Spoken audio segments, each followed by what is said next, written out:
Chapter 10. In what distress Candide, Cunegund, and the old woman arrive at Cadiz, and of their embarkation. "Who could it be who has robbed me of all my moidores and jewels?" exclaimed Miss Cunegund, all bathed in tears. "How shall we live? What shall we do? Where shall I find inquisitors and Jews who can give me more?"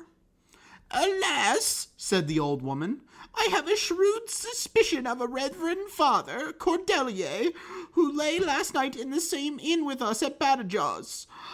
God forbid I should condemn anyone wrongfully, but he came into our room twice, and he set off in the morning long before us."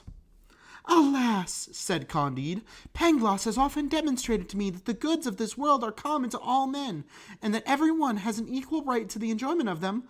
But according to these principles, the Cordelier ought to have left us enough to carry us to the end of our journey.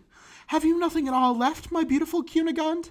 "Not a sou," replied she. "What is to be done, then?" said Candide. "Sell one of the horses," replied the old woman. "I will get behind my young lady, though I have only one buttock to ride on, and we shall reach Cadiz, never fear."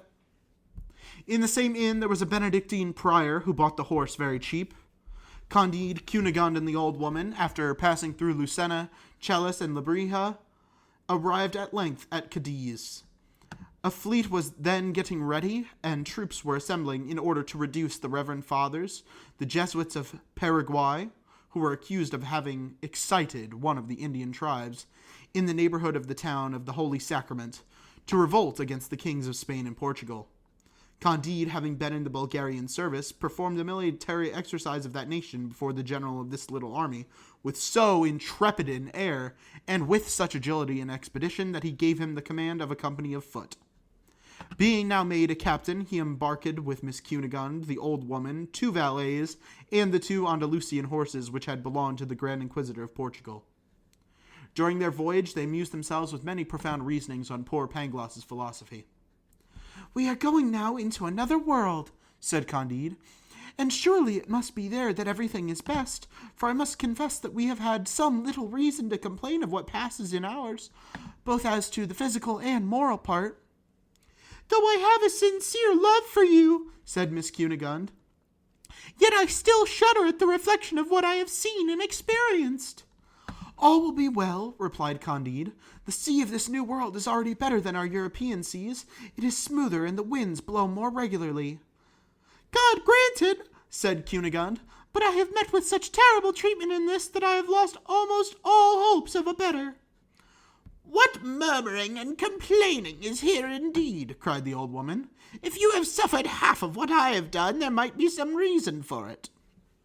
Miss Cunegund could scarcely refrain from laughing at the good old woman, and thought it droll enough to pretend a greater share of misfortunes than herself.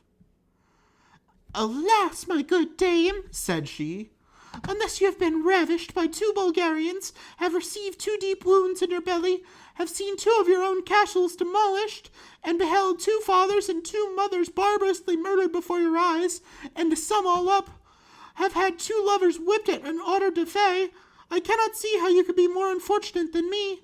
Add to this, though born a baroness and bearing 72 quarterings, I have been reduced to a cook wench."